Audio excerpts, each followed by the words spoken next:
Cel mai mare dușman al prețurilor mari la energie sunt fix prețurile mari. Prosumatorii vor ajuta fie că le cerem sau nu. Când prețul este sus, când vom avea din ce în ce mai multe fabrici virtuale de curent, o să ne punem curentul la oaltă, ne dispecerizăm noi dacă e nevoie în tot felul de grupuri din astea, de cooperative, dacă vrei, de producție, dar nu ne faceți CAP-uri. O să vă zic un secret care explică toată polemica asta pe care tot vezi în ultimele săptămâni.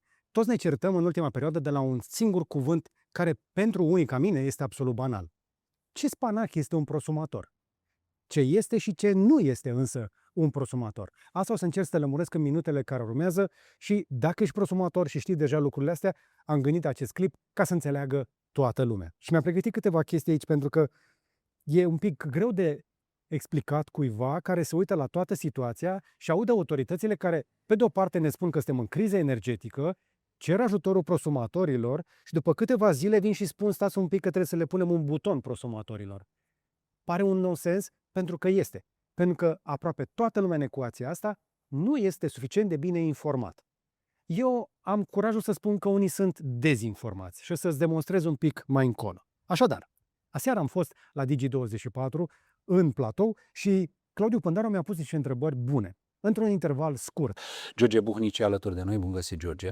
Bună seara și mulțumesc. Ai scris această scrisoare deschisă ca să atragi atenția autorităților asupra acestei situații. De altfel, situația prosumatorilor e o discuție veche în E deja o odisee, am putea spune. O odisee. Da. De data asta, însă, statul a avut nevoie de capacitățile de stocare ale românilor de rând, ale românilor care au acasă panouri și baterii. Haideți să ne explici cum arată sistemul și care și unde e problema, în opinia ta. Încerc să-mi iau aici un pic de timp încât să explic o parte din ele, o parte din lucrurile care au rămas neexplicate. În prime time la televiziune nu avem suficient de mult timp.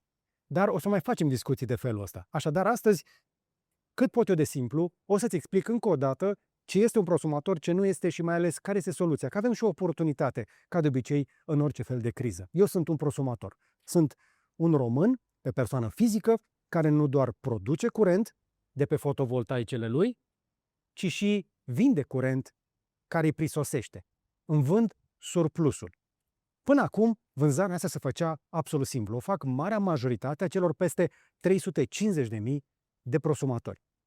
Avem această curbă a raței. Răsare soarele dimineața, începem să producem, la amiază este vârful de producție și seara apoi, evident, curba aia coboară, oamenii încep să consume. Mie îmi prisosește curentul cam pe la ora asta. Până recent, surplusul acela îl băgam direct în rețea, la un preț fix pe abonament. Nu este o soluție sustenabilă pe termen lung. Eu nu mi-am făcut aceste fotovoltaice ca să fac probleme rețelei. În primul rând, prosumatorii și-au pus fotovoltaice invertoare și apoi au început să-și transforme tot stilul de viață în jurul unei surse de energie gratuite la sursă. Mult mai ieftină, că după ce ai făcut investiția, panourile astea o să meargă multă vreme de aici înainte. Așadar, ce fac prosumatorii după ce își pun astfel de fotovoltaice? Ca să dobândească umbră, poate pentru o mașină? Nu, sunt și câteva beneficii foarte imediate. Odată ce produci atât de mult curent, începi să te gândești foarte serios unde îl poți folosi. Eu îl folosesc în casă, de ani de zile, da? De mai mult de 7 ani. Eu sunt prosumator și transform curentul din fotovoltaice în apă caldă menajeră, în căldură pentru a încălzi pardoseala, în frig pentru a răci casa. Poți transforma așadar curentul electric în energie termică, dacă vrei. Dar, odată ce descoperi că ai surplus suficient, o să vrei să mergi și cu mașina gratis. Gratis, evident, după ce ai cumpărat mașina. Și o să-ți adaugi o stație de încărcare, să-ți iei surplusul din fotovoltaice și să-l bagi direct în mașină. Așa cum fac și eu acasă și la serviciu. Însă, la un moment dat îți dai seama că fotovoltaicele astea sunt foarte ieftine și încep să pui din ce în ce mai multe. Eu nu am doar carport, am fotovoltaice și pe acoperiș. Doar aici mă duc foarte aproape de limita pe care o acceptă rețeaua. Mi-am depus toate documentele și am accesat aici 25 de kW aviz tehnic de racordare. Azi este o cheie pe care o scapă foarte mulți politicieni, lideri de-ai noștri, dar și oameni obișnuiți. Prosumatorii ca mine nu fac rău rețelei că așa le-a venit lor. Ei pur și simplu respectă litera legii, că altfel nu avem cum să injectăm energie în rețea. I-am instalat în total aici, sunt undeva la vreo 25 de kW. 25 de kW producție maximă la prânz. Eu nu consum atât de mult. Unde se duce diferența? Evident, înainte se ducea în rețea. Îmi încărcam mașina, merge pompa de căldură, mai am și alte acareturi care consumă electricitate. Am un set de baterii acolo în interior, în casă, care îmi țin casa în caz de pană de curent și aceste pene de curent se întâmplau prea des. După care mi-am dat seama că a mai apărut o oportunitate. Și aici apare nivelul următor. O treime din prosumatorii din România și-au dat seama că în loc să tot bage curentul în rețea pe bani puțini, mai bine îl folosesc noaptea. Și așa a apărut încă o baterie. Hai să-ți o arăt. Am mai investit într-o baterie de capacitate mai mare pentru că în ultimul an aceste baterii s-au ieftinit foarte mult. Ce vezi aici sunt 66 de kWh de baterii care stau fain frumos afară și la ora asta, eu filmez la ora 15, sunt complet încărcat. Fotovoltaicele mele, în loc să împingă energia direct în rețea la amiază când este foarte ieftină și nu e neapărat nevoie de ea în rețea, au băgat-o aici în baterie și când curba rățuștii o să se întâmple, când o să apună soarele și o să crească consumul, curentul de aici se va duce în rețea și uite așa prosumatorii devin o parte a soluției, nu a problemei, așa cum ne spun încă o dată greșit mulți politicieni. Asta ne scapă în esență. Mulți prosumatori sunt deja atât de importanți în rețeaua asta, încât contează chiar mai mult decât Cernavodă, care Cernavodă în momentul ăsta nu funcționează. Avem 4.000 de megavați care sunt în momentul acesta în funcțiune la prosumatori. Foarte mulți dintre oamenii ăștia și-au pus și baterii ca mine. Toți ajutăm în cele din urmă să împingem prețurile în jos. Când vezi prețuri mari la energie pe piață, prețurile mari întotdeauna vin dintr-o combinație de cerere și ofertă. Cererea de electricitate crește în fiecare an, în medie cu vreo 2%, oferta de electricitate nu ține pasul. În ultimii ani în România nu au apărut reactoare noi la Cernavodă, hidrocentrale, eoliene sau orice altă sursă de energie. Tocmai de aceea auzi autoritățile că dau cu stângul în dreptul și se stresează în legătură cu repornirea unor centrale pe cărbune care noi ne-am angajat la Uniunea Europeană că o să le oprim și chiar am primit bani ca să facem o tranziție către orice altceva. Cine a făcut tranziția aia? Au făcut-o bulgarii, care cu 700 de milioane de euro au luat baterii și le-au pus în rețea. Ca să ia, exact cum fac eu acasă, la nivel național, să ia producția de la amiază și să o poată consuma seara. Pentru că esența problemei care ne scapă celor mai mulți dintre noi este că rețeaua națională de electricitate nu este o baterie. Energia care se consumă acum trebuie să vină de undeva acum.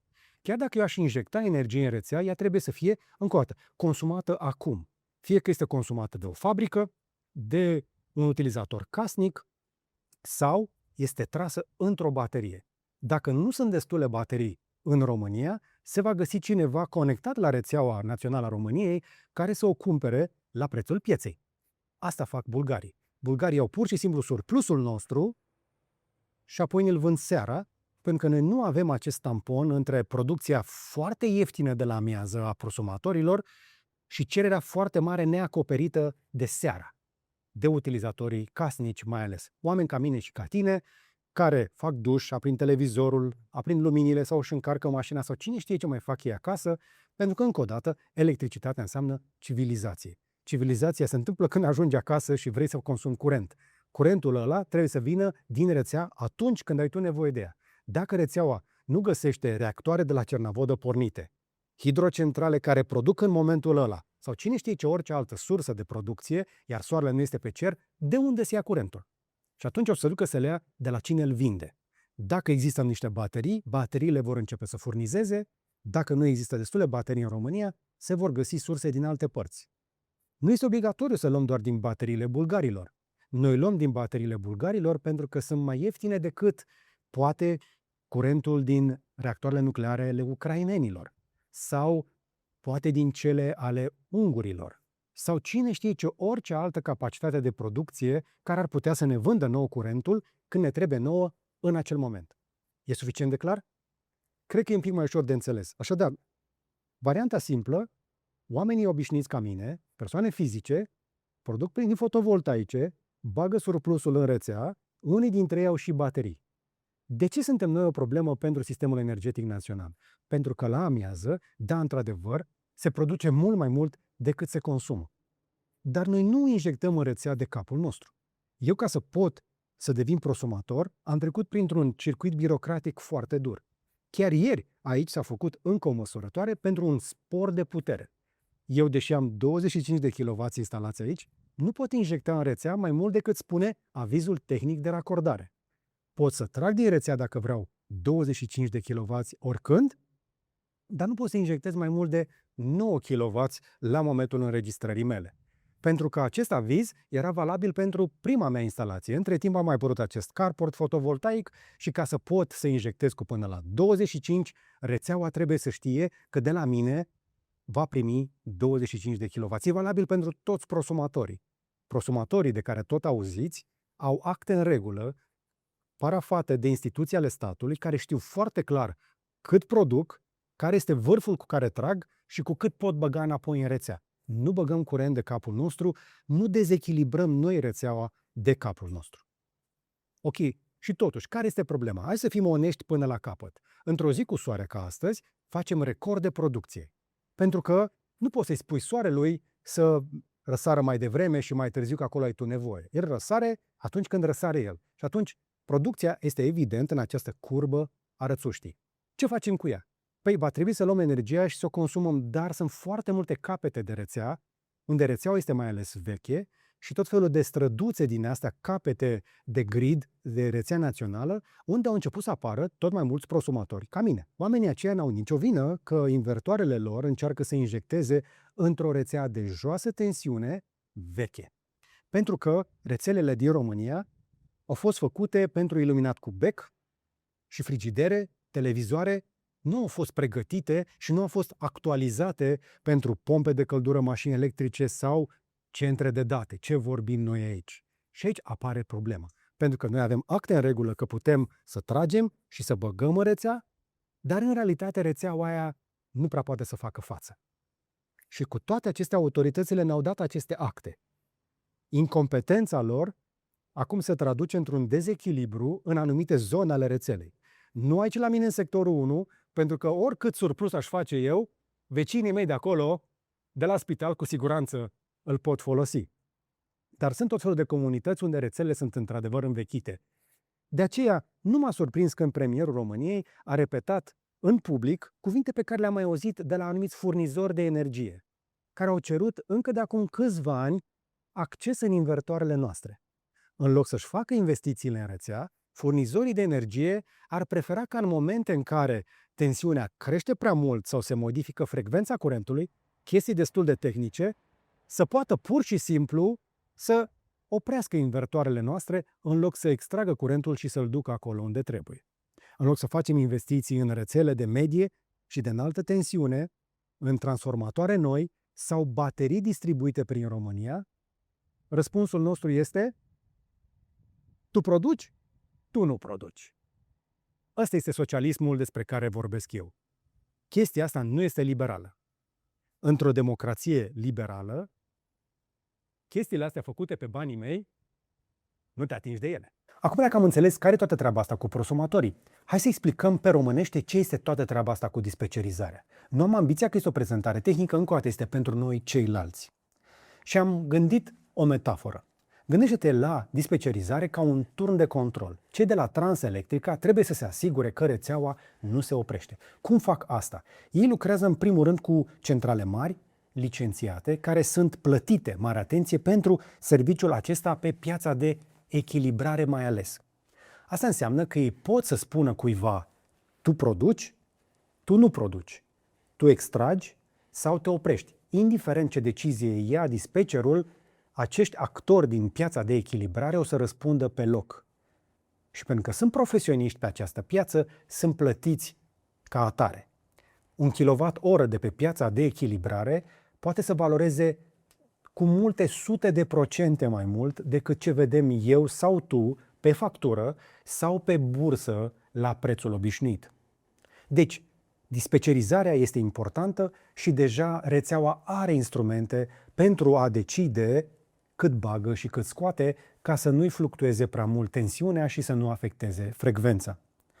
Problema de la care ne-am luat, tot scandalul acesta cu colectivizarea invertoarelor vine de la un citat din gura premierului, care eu cred că este ori prost informat, ori este dezinformat, ori dezinformează cu bună știință și oricare dintre chestiile astea e nasoală pe românește. El zice așa: reglementările pe care trebuie să le adoptăm, consider că trebuie să fie de natură a nu mai permite ca în viitor să instalezi instalații fotovoltaice și să injectezi în sistem fără să ai și stocarea asigurată.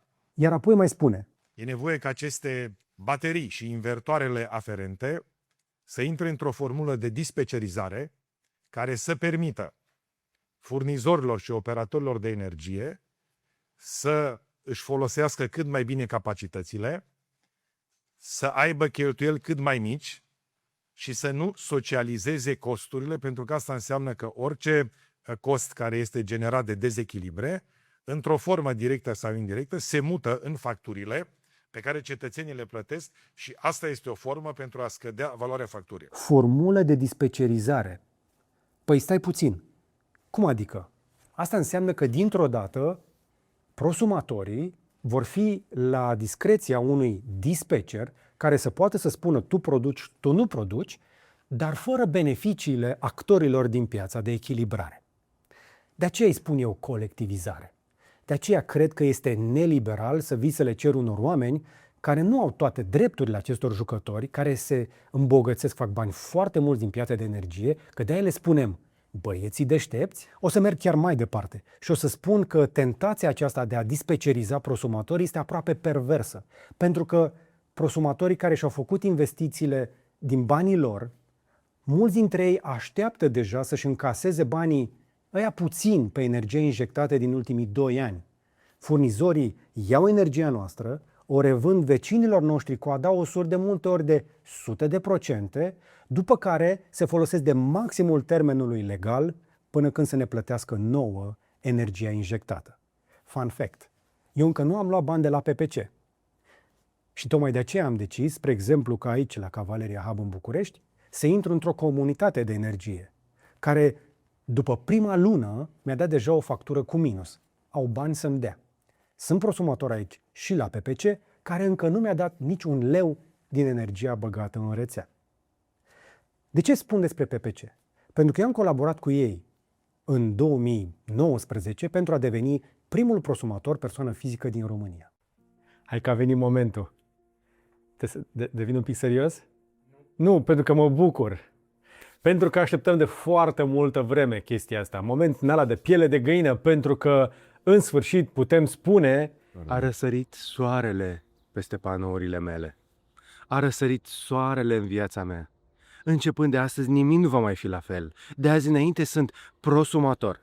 sunt prosumator, da, și poți să devii și tu. M-aș bucura să o mai fac și pe viitor, dar ar trebui să joace onest. Pentru că formularea aceasta cu dispecerizarea prosumatorilor am mai auzit-o tot la PPC. Pentru că da, este adevărat. În capetele de rețea, încă o dată, prosumatorii pot duce la anumite dezechilibre. Dar astea, încă o dată, nu sunt breaking news. Autorizațiile acelea, avizele tehnice de racordare, branșarea prosumatorilor s-a făcut cu respectarea legii în baza limitelor impuse de distribuitori.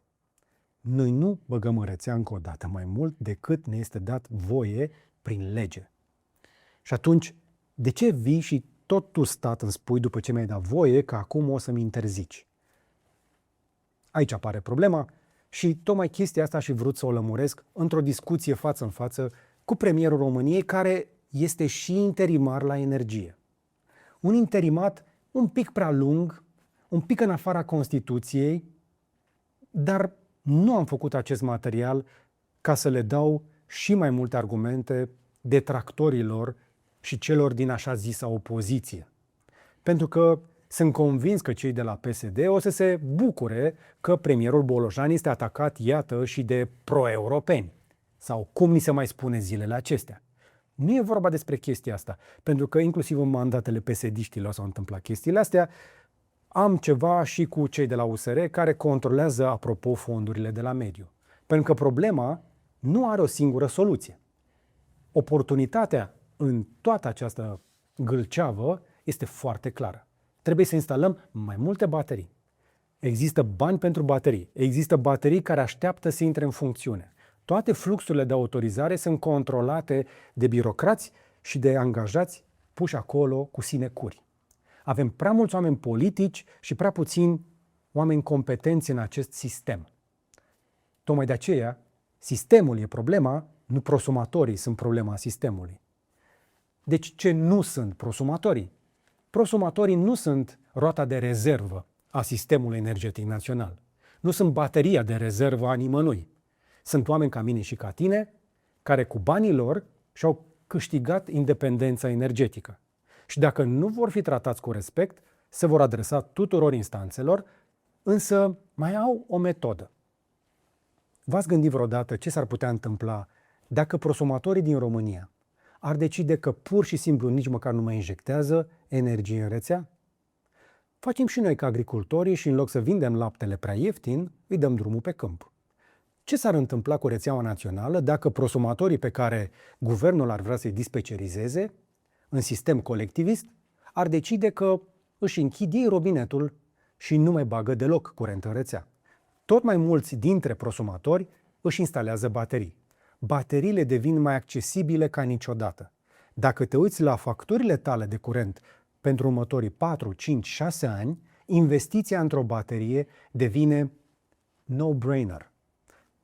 Are sens economic să-ți iei o baterie chiar dacă nu ai fotovoltaice. Am demonstrat chestia asta inclusiv într-un material la cineva care stă la bloc. La bloc pot să-mi pun fotovoltaice? Da, poți. Dar nu numai. La bloc poți să devii de acum și prosumator. Și nu numai. Pentru că poți să fii prosumator și să faci și bani. Cu o baterie. Există soluții și pentru cei care stau la bloc și voi mai vorbi despre ele. Deci nu este doar o soluție care se aplică celor care stau la casă. Este pentru prima dată în istoria noastră când putem să ne creăm propria noastră energie la noi în gospodărie, să ne aprindem luminile, să ne încălzim apa, să ne încălzim casa sau să facem răcoare, după care să ne urcăm în mașină și să ne transportăm cu cost zero în momentul respectiv după investiția inițială. Iar investiția inițială devine mai suportabilă ca niciodată. Iar statul, în loc să încerce să intervină cu barda în toată ecuația asta, ar putea să devină un partener și să subvenționeze intrarea oamenilor în această operațiune de prosumatori și să ne facă pe toți mai independenți energetic. Cu fiecare prosumator din țara asta adăugăm la suveranismul nostru energetic. Gândește-te la ideea asta. Cum ar fi ca toți românii să nu mai depindă de țeava de gaze, de fluctuațiile prețului la petrol pe piața internațională, de cozile eventuale de la benzinării că nu avem sau avem motorină, războaie din nu știu ce golfuri sau cine știe ce alte nenorociri. Nici măcar nu mai auzi vorbind despre ecologie până la punctul acesta. Lăsăm ecologia și sănătatea noastră a tuturor, dispariția fumului din marile orașe, ca un mare bonus. Copiii noștri se vor uita la noi înapoi din viitor și ne vor întreba cum de-au fost bulgarii mai deștepți ca noi. M-aș opri însă aici pentru astăzi. Acest material nescriptat, făcut așa un pic în grabă, sper eu totuși să vă fie de folos și să înțelegeți un pic mai bine contextul actual. Îmi doresc ca tot mai mulți români să înțeleagă ce înseamnă cuvântul prosumator și să aleagă să devină prosumatori. Îmi doresc ca politicienii și liderii noștri să înțeleagă și ei acest domeniu în care intră cu picioarele. Despre aceste subiecte însă vorbesc de ani de zile. Și vă mai vorbi și de aici înainte. Te încurajez să urmărești clipurile mele despre energie și pe canalul meu de YouTube, dar și pe platforma Case Bune. Te mai încurajez să te uiți și la activitatea Asociației Prosumatorilor și Comunităților de Energie, APCE, care ne reprezintă drepturile și o face foarte bine în fiecare zi. Poate ne auzi un pic cu vocile ridicate în perioada asta? Nu asta ne dorim. Cu toții ne dorim un parteneriat. Și poți să intri și tu în această discuție, în această conversație. Te încurajez să o faci. vină și adresează-mi întrebări mai jos la comentarii. Și voi mai face și alte clipuri explicative, pentru că poate noi ăștia care toată ziua vorbim despre energie, am uitat să o explicăm și pentru ceilalți. Cam atât de la mine. Dă un like dacă ți-a plăcut, un share să vadă și prietenii și un subscribe dacă n-ai făcut-o deja. Și până data viitoare, să vă fie numai bine.